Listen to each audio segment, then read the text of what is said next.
Assalamualaikum warahmatullahi wabarakatuh. Alhamdulillah telur Al-Victor pada malam hari ini, pada malam Jumat tanggal 14 bulan November 2025. Saya Barir Kiramwardana akan menemani Anda dalam program Sangune Turu.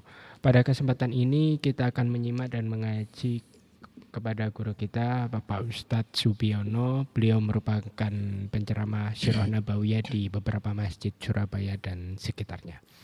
Baik Lur, mari kita sapa beliau. Assalamualaikum Ustadz. Waalaikumsalam warahmatullahi wabarakatuh. Gimana kabarnya Ustadz? Alhamdulillah sangat sehat dan sangat baik. Alhamdulillah Nggih. Baik Ustadz, untuk topik malam hari ini tentang apa nggih? Baik, dulur El Victor dimanapun Anda berada, kita lanjutkan topik besar kita yaitu kajian Sirah Nabawiyah, jejak-jejak Rasul, jejak-jejak Nabi di dua kota suci. Pada pertemuan kali ini kita akan membahas tentang kisah ketika Nabi menginjak masa dewasa. Kemarin kita sudah membahas bagaimana Nabi ketika kehidupan Nabi ketika usia remaja. Nah, sekarang kita akan bahas bagaimana Nabi atau kisah apa saja yang terjadi ketika Nabi menginjak usia dewasa. Baik, Dulur Victor, kita mulai kajian pada malam hari ini dengan bacaan suratul Fatihah. Mudah-mudahan apa yang kita bahas ini membawa berkah dan manfaat khususnya bagi saya pribadi dan umumnya bagi para pendengar sekalian. Al-Fatihah. A'udzubillahi minasyaitonirrajim. Bismillahirrahmanirrahim. Alhamdulillahirabbil alamin arrahmanir rahim maliki yaumiddin. Iyyaka na'budu wa iyyaka nasta'in ihdinas siratal mustaqim siratal ladzina an'amta 'alaihim ghairil maghdubi 'alaihim waladdallin. Amin. Kemarin kita membahas bagaimana usia Nabi ketika masih remaja sekitar umur 8 tahun. Jadi ketika Nabi ini diasuh oleh pamannya, umurnya berapa Mas Farid, masih ingat? Abu Thalib, 8, betul ya, 8. Diasuh oleh pamannya Abu Thalib dan bibinya yaitu Fatimah binti Asad.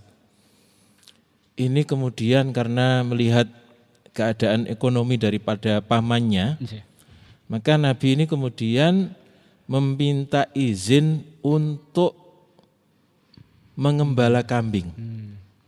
Meminta izin untuk mengembala kambing. Nah, awalnya ditolak ini karena usianya masih 8 tahun. 8 tahun kalau kita sekarang ini ya kelas 2 SD. Kelas 2 betul, kelas 2 SD ya, kelas 2 SD. Masya Allah. Jadi awalnya ditolak karena usianya masih belia, namun akhirnya Abu Thalib dan istrinya ini memberikan restu setelah melihat kesungguhan daripada keponakannya itu.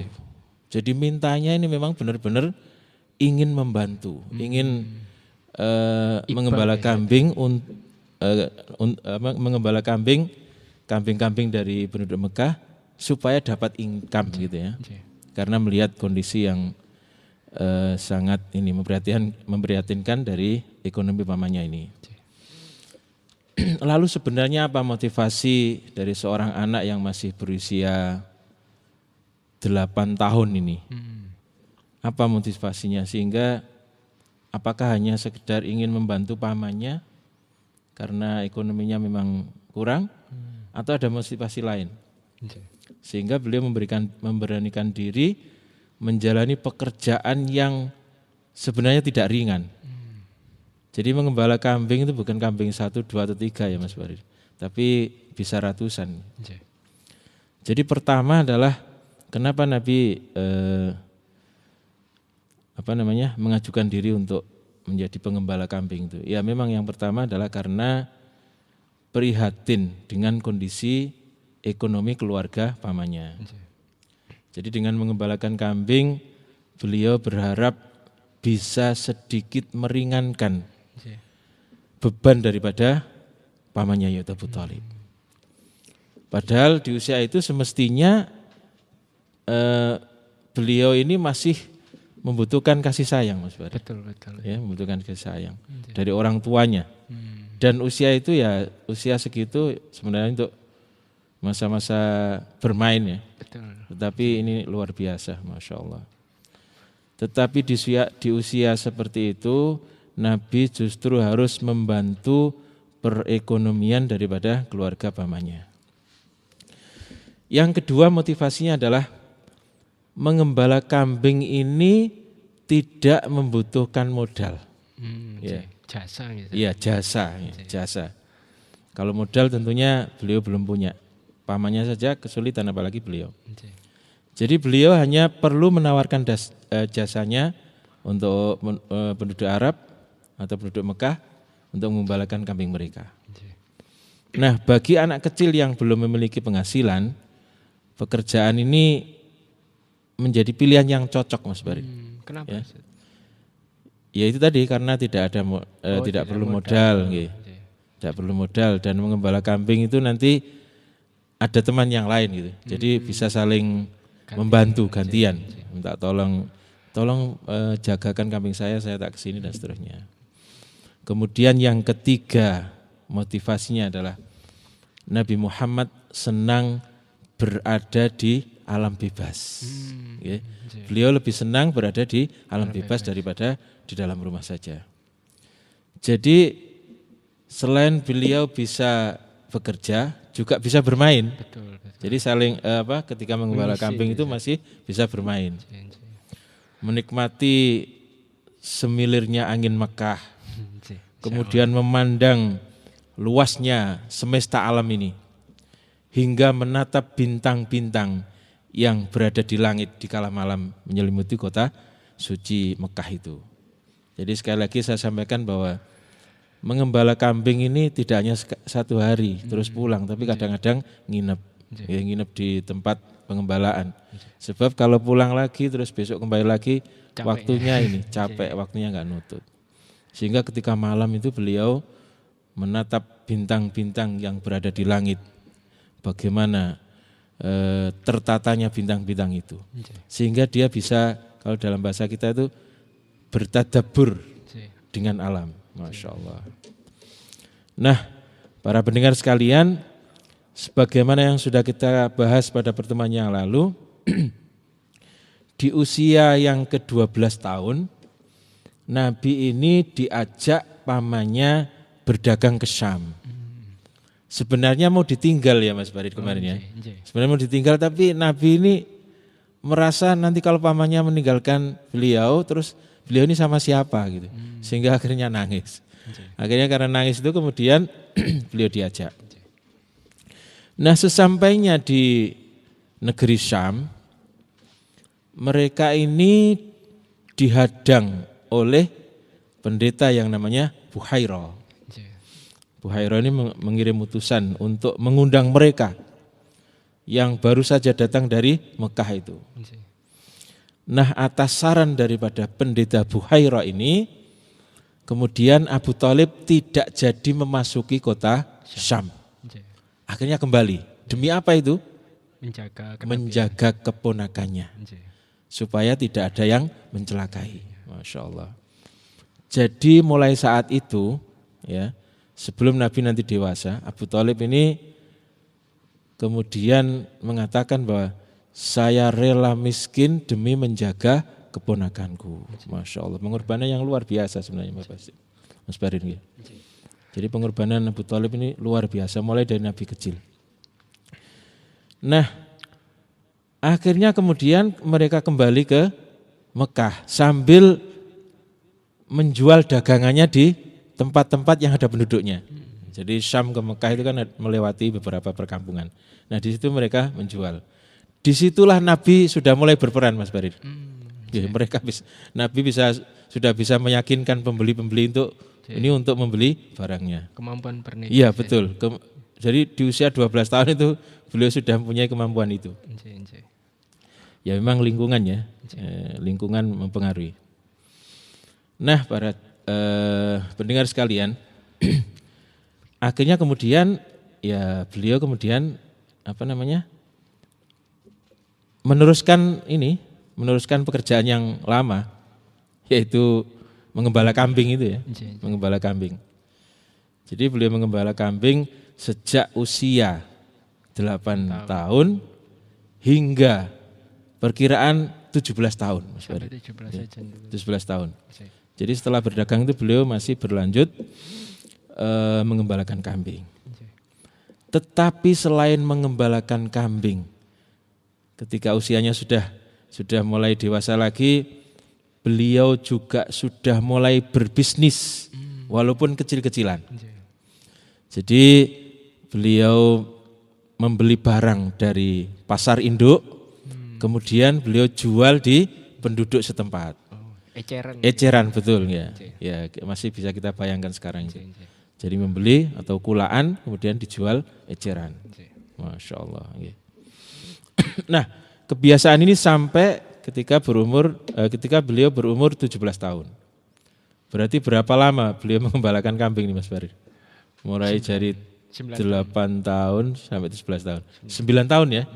Masya Allah 9 tahun. Atau 12 tahun? 8 sampai 17. 9 tahun. Oh iya, 9 tahun, Masya Allah. 9 tahun ya. Ini waktu yang cukup lama juga 9 tahun ini. Nah, nanti kita akan bahas apa hikmah dibalik mengembala kambing itu. Setelah kira-kira 10 menit sebelum selesai. Atau nanti runtutan akan kita bahas pelajaran-pelajaran apa yang didapatkan oleh Nabi mulai dari kecil hingga beliau menjelang dewasa itu. Nah, di saat usia 17 tahun, beliau sudah memberanikan diri untuk membawa barang dagangan milik saudagar-saudagar Mekah itu menuju ke luar negeri.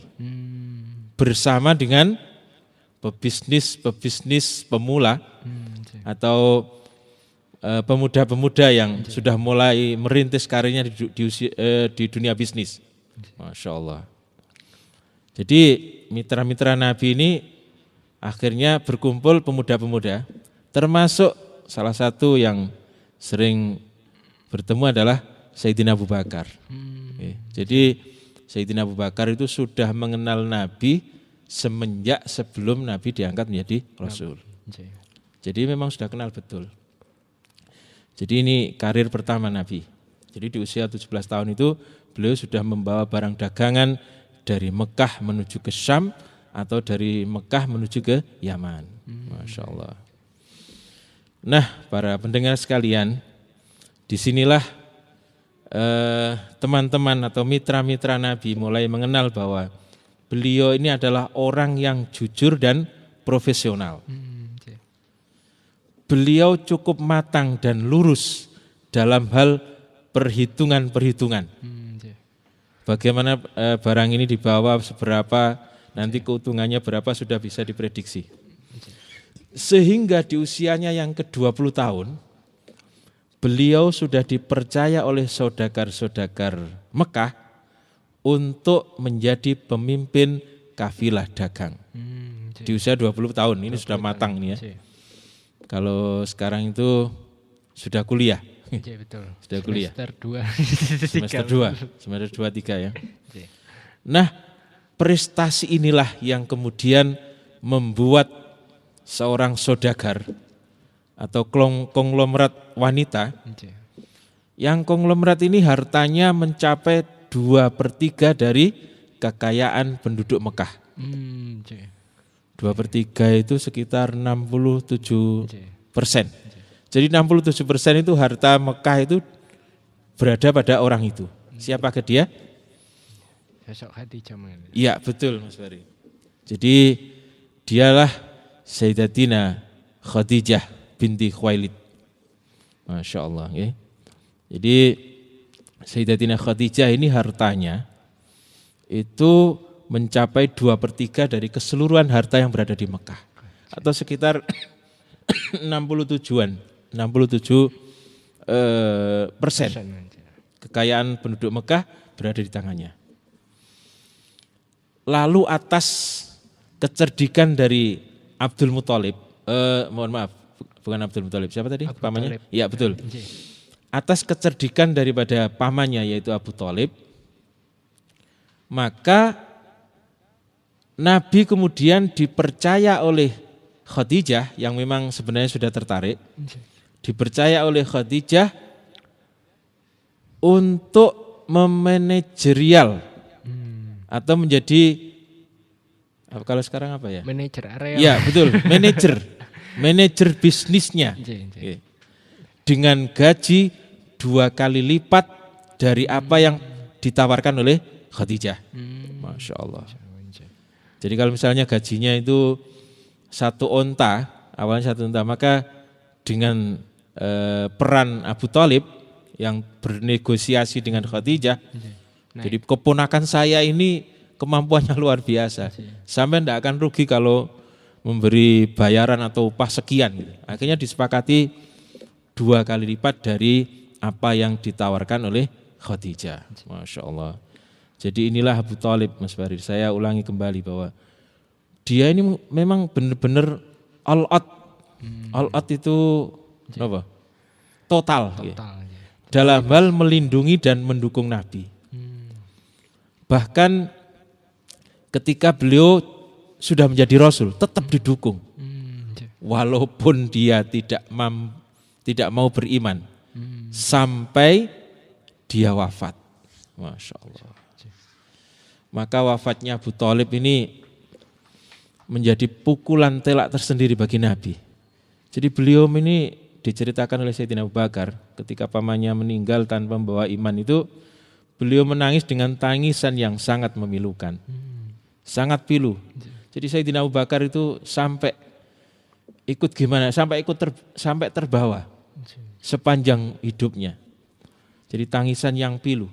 Dan Sayyidina Abu Bakar mengatakan bahwa saya tidak pernah melihat Nabi itu menangis dengan tangisan yang seperti itu kecuali pada 2 peristiwa. Yang pertama, meninggalnya pamannya Abu Thalib karena tidak membawa iman. Yang kedua, ketika pamannya gugur di medan Uhud. Pernah dengar siapa Mas Farid? Hamzah. Hamzah bin Abdul Muthalib. Masya Allah. Kenapa beliau sangat sedih ketika pamannya Hamzah gugur di medan Uhud? Sebab jasadnya itu dibedel. Lalu jantungnya diambil oleh seorang wanita yang namanya Hindun itu. Itu yang membuat beliau kemudian menangis dengan tangisan yang sangat memilukan. Maka ketika terjadi Fathu Mekah Mas Farid, dan ayahnya Abu Bakar yang namanya Abu Quhafa, ini kan masuk Islam akhirnya. Jadi Abu Quhafa ini sudah sepuh, kemudian buta pada waktu itu, sudah buta. Buta bukan buta mulai kecil tapi buta karena tua. Ya.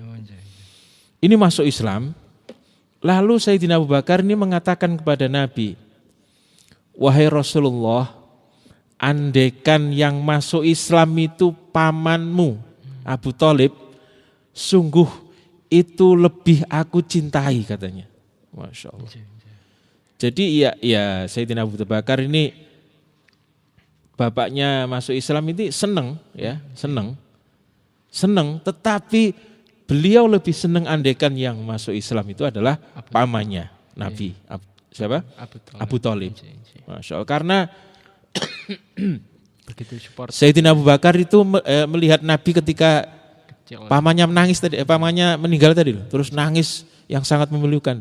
Andaikan yang masuk Islam ini pamanmu, maka ini lebih aku cintai. Masya Allah. Ini termasuk cinta Sayyidina Abu Bakar kepada Nabi. Nah Mas Barir, sebelum kita lanjutkan kisah berikutnya, sekarang kita telaah pelajaran-pelajaran apa saja yang didapat oleh Nabi sebelum diangkat menjadi Rasul. Jadi seorang Rasul itu bukan ujuk-ujuk diangkat gitu ya. Ada pelajaran-pelajaran. Ada proses-proses. Ya ada proses. Masya Allah. Melalui takdir-takdirnya. Dengan takdir-takdir itulah Allah mempersiapkan jiwa calon Rasulnya bahkan mulai sejak kecil. Jadi kehidupan Nabi ini sangat luar biasa. Begitu dramatisnya. Sebelum lahir sudah tinggal ayahnya. Umur 6 tahun ibunya menyusul, sehingga umur 6 tahun sudah yatim piatu. Kemudian diasuh kakeknya, dan umur 8 tahun kakeknya meninggal. Terus berganti sampai nanti diasuh oleh pamannya Abu Thalib. Nah, dari rentetan peristiwa itulah Allah hendak memberi pelajaran kepada calon nabinya bahwa Allah lah tempat semuanya bergantung. Bukan kepada bapak, bukan kepada ibu, kakek atau paman, tetapi Allah lah tempat semuanya bergantung.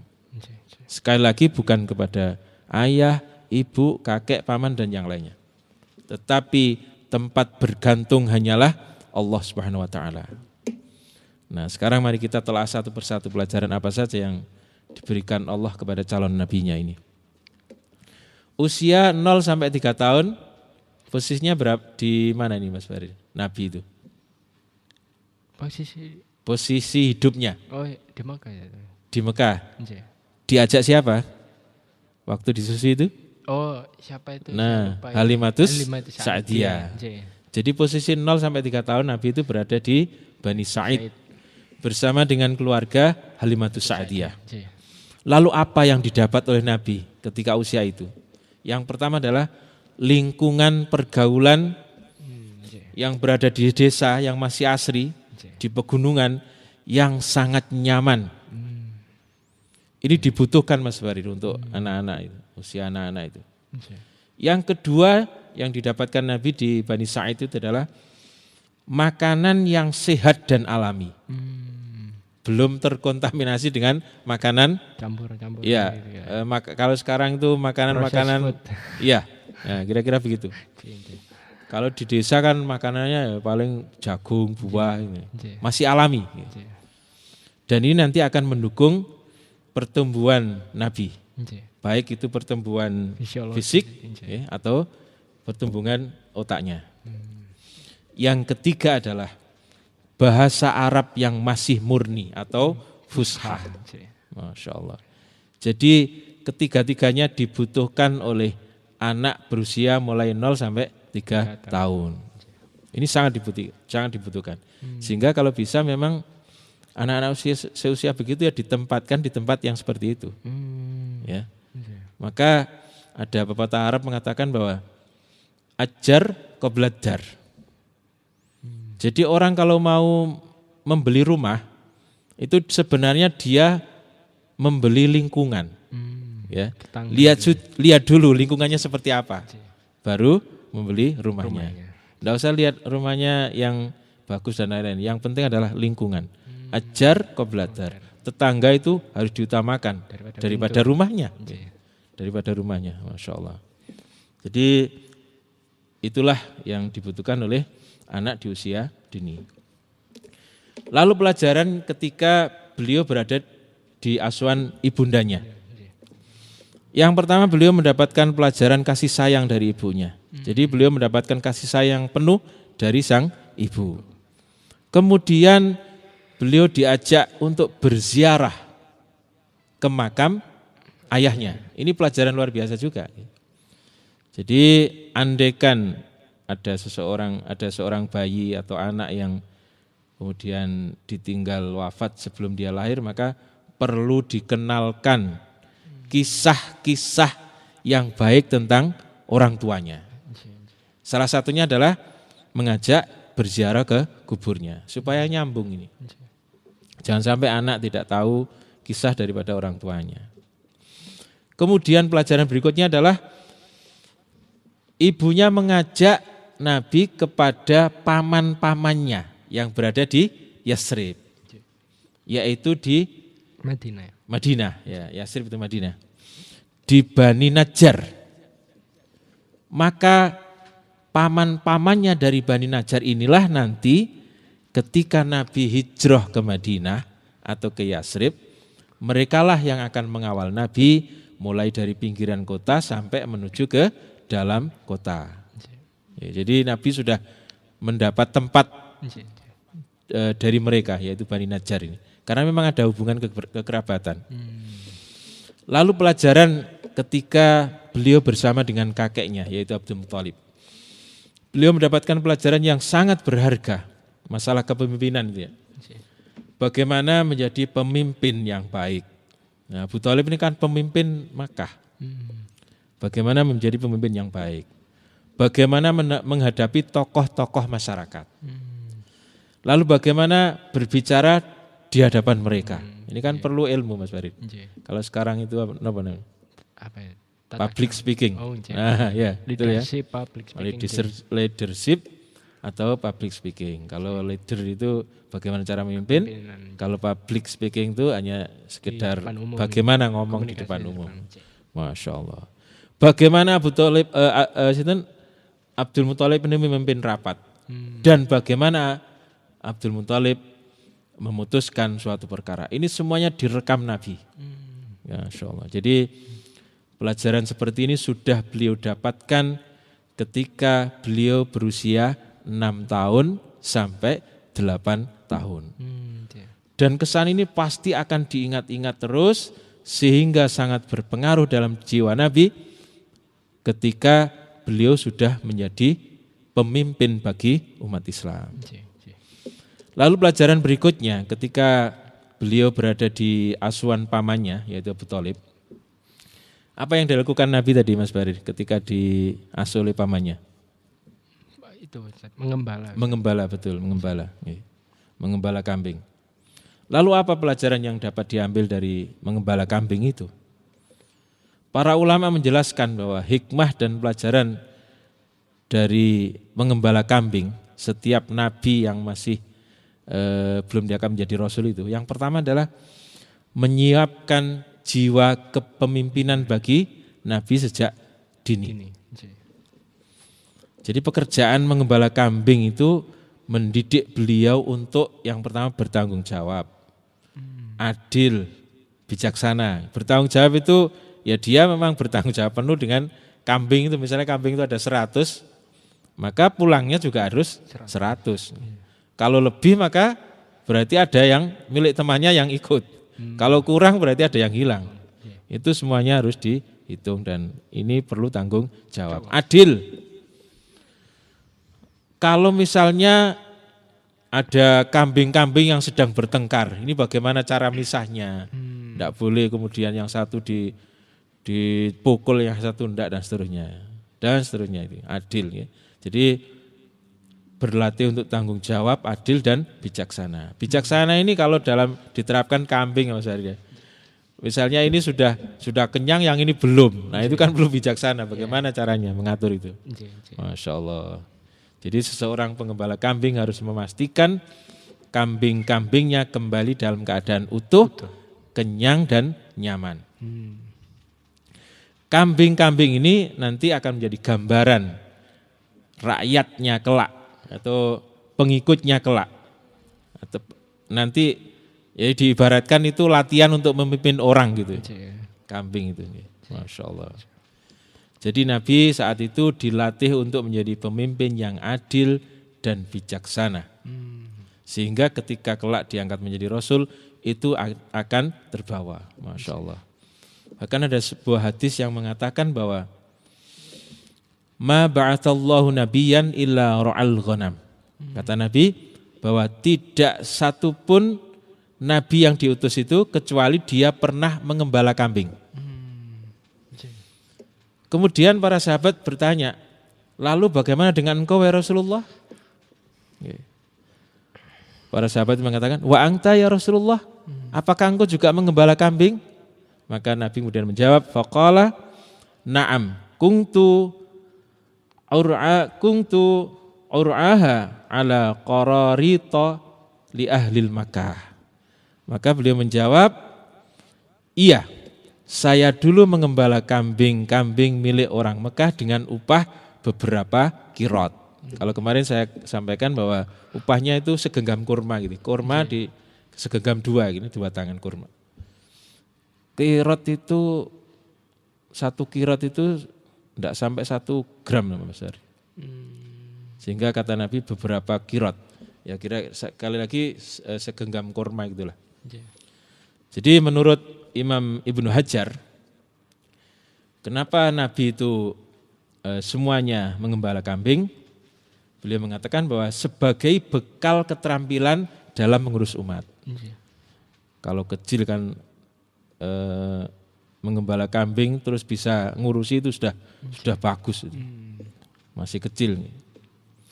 Pekerjaan itu menumbuhkan sifat-sifat seperti sabar, kasih sayang, dan kepekaan terhadap karakter yang berbeda-beda. Jadi mengembala kambing itu harus sabar juga. Kadang ada yang nyelonong ke sana, digiring ke sana, dia lari ke sana. Harus sabar. Nah, ini dipertaruhkan kesabarannya. Penuh kasih sayang dan kepekaan terhadap karakter yang berbeda-beda. Jadi Nabi dilatih untuk meredam konflik, mengasihi yang lemah, serta mampu mengayomi dengan baik. Itu pelajaran pertama. Lalu pelajaran yang kedua dari mengembala kambing adalah membentuk jiwa yang bersih. Sebab mengembala kambing ini aktivitas di luar rumah. Aktivitas di luar rumah, di alam bebas. Sehingga beliau bisa menikmati udara segar yang tadi sudah saya sampaikan juga. Hamparan bumi yang sangat luas, langit biru, gemerlap bintang-bintang dan rembulan. Semua itu menjadi momen refleksi. Refleksi ini siapa saya ini. Sambil kalau malam mungkin waktu nginep itu ya, kemudian melihat ke atas langit ada bintang, ada bulan yang bergemerlapan itu. Itu kemudian bisa mentafakuri kebesaran Allah Subhanahu wa taala. Nah, bukankah Nabi pernah bersabda bahwa mentafakuri semesta alam itu sesaat itu lebih baik daripada ibadah setahun. Jadi kita berpikir bagaimana Allah ini membuat langit tanpa tiang, bagaimana Allah mengatur bintang ke bintang, bagaimana Allah mengatur planet dan seterusnya. Terus kita semakin dekat kepada Allah, maka itu kata Nabi jauh lebih bagus daripada ibadah setahun. Masya Allah.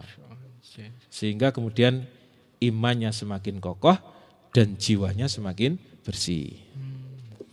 Kemudian yang ketiga dari pelajaran mengembala kambing ini adalah melatih kesabaran dan ketawaduan. Nabi Muhammad tidak mengembala onta, Mas Barir, melainkan kambing. Kenapa kok enggak onta? Sebab kalau onta itu nanti ada timbul rasa bangga. Apalagi kalau onta itu kan bisa dinaiki. Oh iya. Ya. Ketika orang itu naik onta, maka bisa jadi kemudian Jumawa ya. Jumawa. Ya. Karena posisinya tinggi juga. Karena memang binatangnya juga tinggi. Dan onta pada waktu itu memang kendaraan nomor 2. Kalau kendaraan nomor 1 itu kuda. Oh, kuda. Kuda. Kuda terbaik itu mahal. Onta terbaik juga mahal. Masya Allah. Jadi dengan demikian kambing-kambing itu menuntut Nabi untuk melatih kesabaran. Karena mudah berpencar dan lemah. Mudah berpencar. Nah ini sekali lagi juga melatih Nabi agar rendah hati, tidak sombong, dan lagi-lagi penuh kesabaran. Masya Allah. Jadi itulah cara Allah dalam menyiapkan calon utusan akhir zaman. Bahkan persiapan itu sudah dimulai sejak beliau masih kecil. Nah, saya ulang kembali ya. Bahkan jadi persiapan itu sudah dimulai sejak beliau masih kecil. Beliau yatim sejak di kandungan, kemudian yatim piatu umur 6 tahun. Ditinggal wafat kakeknya umur 8 tahun. Yang terakhir diasuh oleh pamannya. Lalu beliau menjadi pengembala kambing untuk meringankan beban daripada pamannya. Jadi semua pengalaman itu nantinya akan membentuk kepribadian beliau menjadi pemimpin yang sabar, adil, tawadhu dan berjiwa bersih. Masya Allah. Jadi tawadhu itu Mas Barir. Nabi itu sangat tawadhu. Salah satu contohnya ya, ketika perang Badar itu, itu kan kendaraannya hanya berapa gitu ya, sekitar jumlahnya sekitar 30% dari jumlah pasukannya, sehingga gantian. Jadi satu kendaraan itu dibuat gantian 3 orang. Nah, waktu itu yang menjadi partner Nabi adalah Sayyidina Ali, yang satunya orang Yasrib atau Madinah namanya Marsad. Nah, 2 orang ini kalau pas naik kan sungkan sama Nabi. Ya, besok Nabi kok nuntun. Akhirnya 2 orang ini ngomong-ngomong, gimana kalau jatah kita berikan kepada Nabi sajalah. Biar kita ini mosok kita ini duduk enak-enakan di atas kok Nabi nuntun. Sungkan ya. Diutarakan kepada Nabi. Lalu apa kata Nabi? Apa sampean kira bahwa saya ini tidak kuat? Saya ini lebih kuat daripada sampean. Dan saya ini juga butuh pahala seperti sampean. Bukan hanya sampean saja yang butuh pahala. Dan saya juga lebih kuat daripada sampean. Nah, dengan kata-kata itulah kemudian 2 orang ini tidak sungkan kalau pas naik gitu. Masya Allah, itu salah satu daripada contoh ketawaduan Nabi. Masya Allah. Jadi Nabi ini nanti akan diberi tugas untuk mengayomi seluruh alam. Baik Islam maupun non-Islam. Seluruh umat ya. Seluruh umat.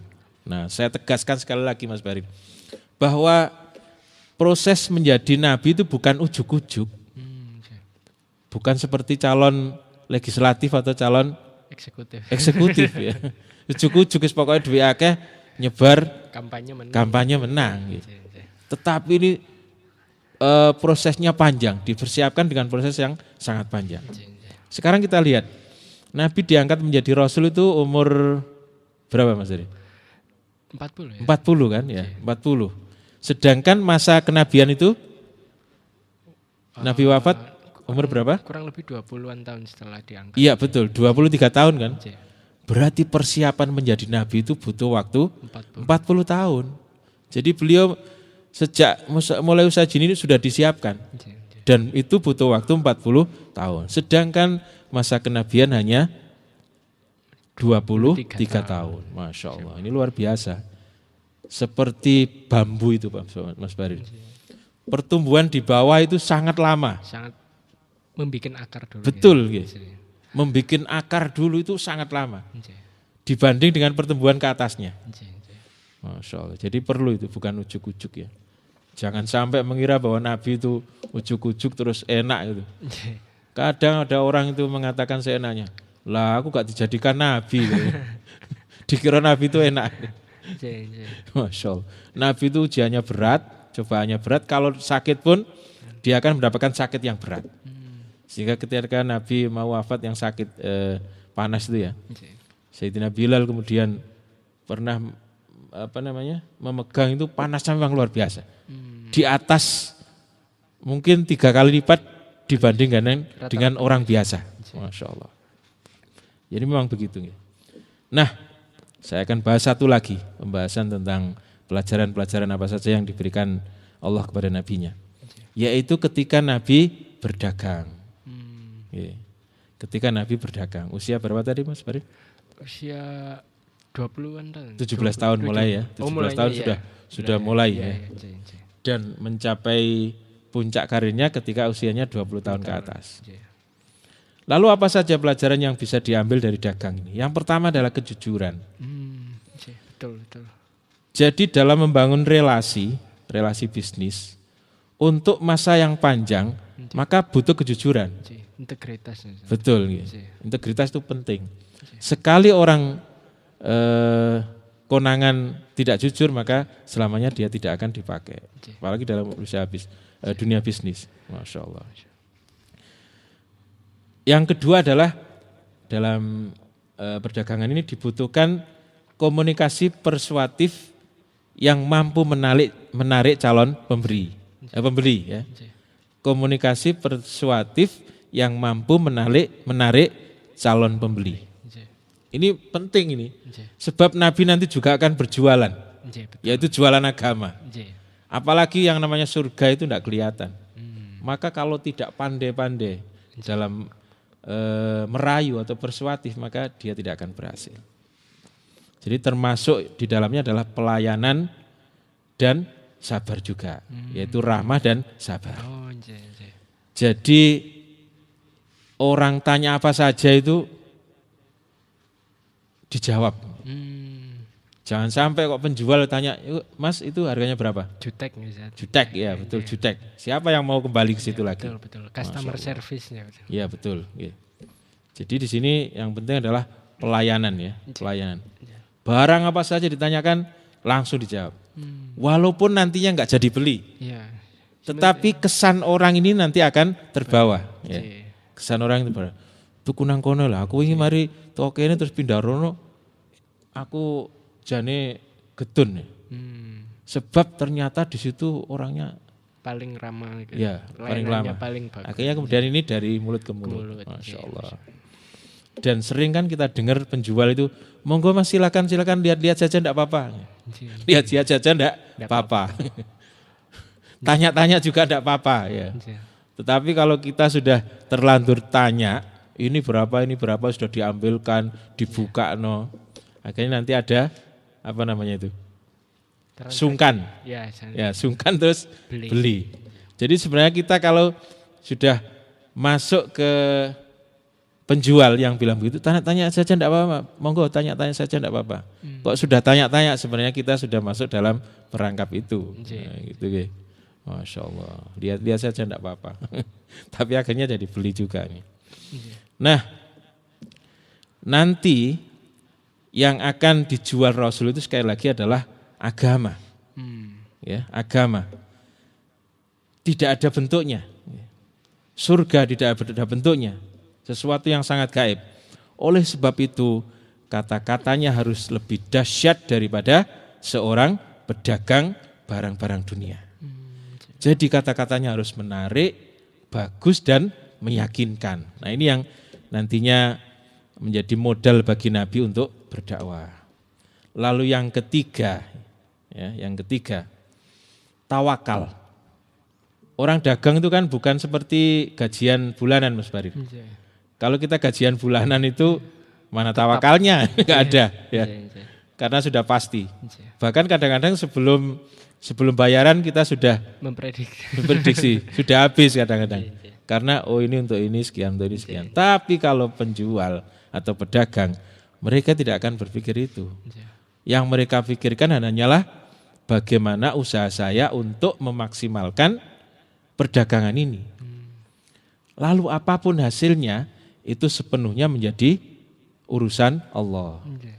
Kalau kita tanya penjual bakso yang keliling itu, Mas, sampean kok ke sana itu apa sampai yakin nanti laku di sana? Kalau misalnya laku apa sampai 10 atau lebih? Tidak ada yang tahu. Tidak bisa jawab. Tidak bisa jawab. Tidak bisa jawab. Itu namanya tawakal. Masya Allah. Jadi kita ini harus berusaha maksimal, doa maksimal, dan yang terakhir adalah tawakal maksimal. Jadi hasil tidak akan mengkhianati usaha, kata orang-orang sekarang. Itu saya sangat sepakat. Walaupun dalam masalah dunia kadang-kadang tidak seperti itu. Jadi sekali lagi hasil tidak akan mengkhianati usaha. Maka dalam berdakwah juga demikian. Nabi ini tugasnya berdakwah. Dia belum tahu siapa yang mau ikut dan siapa yang justru akan menentangnya. Itu biar menjadi urusan Allah. Masya Allah. Nah, para pendengar sekalian, dari bisnis inilah Nabi kemudian diberi kepercayaan penuh dari penduduk Mekah. Penitipan barang yang paling aman itu di rumah Nabi, di Nabi. Baik barang dagangan maupun barang biasa. Jadi penduduk Mekah ini kalau mau bepergian jauh, butuh waktu yang lama, maka kalau punya barang berharga, tempat penitipan yang paling aman di rumah Nabi. Makanya sampai diberi gelar Al-Amin. Betul ya. Sampai akhirnya kemudian Nabi diberi gelar Al-Amin, yaitu orang yang paling dipercaya. Nah perlu kita ketahui juga Mas Barir. Jadi kebiasaan orang-orang Mekah menitip barangnya kepada Nabi itu sampai Nabi menjadi Rasul. Oh, sampai menjadi Rasul. Sampai Nabi menjadi Rasul. Bahkan sampai beliau mau hijrah itu masih dititipi orang barang. Padahal mereka menentang kenabian. Ini yang dari dulu saya itu gimana ya model orangnya. Kontradiktif. Jadi mereka percaya kepada Nabi pribadinya, tetapi mereka tidak mau mempercaya itu, tidak mau ikut kepada risalah yang dibawa Nabi. Sehingga ketika Nabi mau hijrah, Nabi kan hijrahnya belakangan Mas Bari. Sama Sayyidina Abu Bakar toh. Nabi ini berpesan kepada Sayyidina Ali, Sayyidina Ali nanti nyusul, untuk mengembalikan barang-barang milik penduduk Mekah yang dititipkan ke rumah Nabi. Masya Allah. Jadi Nabi berangkat dengan Sayyidina Abu Bakar, Sayyidina Ali masih berada di Mekah untuk mengembalikan barang-barang milik orang Mekah. Setelah itu Sayyidina Ali kemudian menyusul. Nah, perlu diketahui bahwa ketika Sayyidina Ali mengembalikan barang-barang itu, ini butuh waktu 3 hari 3 malam Mas Bari. Saking banyaknya. Bayangkan bagaimana amanahnya Nabi itu. Orangnya menentang, nitip barang tapi dikembalikan. Nah, kalau kita kan sejarno ae. Diambil gak diambil biarkan saja. Pokoknya saya tinggal saja. Orangnya menentang saya kok. Masya Allah, bukan begitu. Tapi Sayyidina Ali lah yang disuruh untuk mengembalikan barang-barang itu. Masya Allah. Jadi sebagian besar mereka percaya kepada Nabi, tetapi tidak percaya dengan kerasulannya. Para dulur Al-Fikta sekalian, untuk sementara bahasan kita sampai di sini dulu dan akan kita lanjutkan pada pertemuan yang akan datang.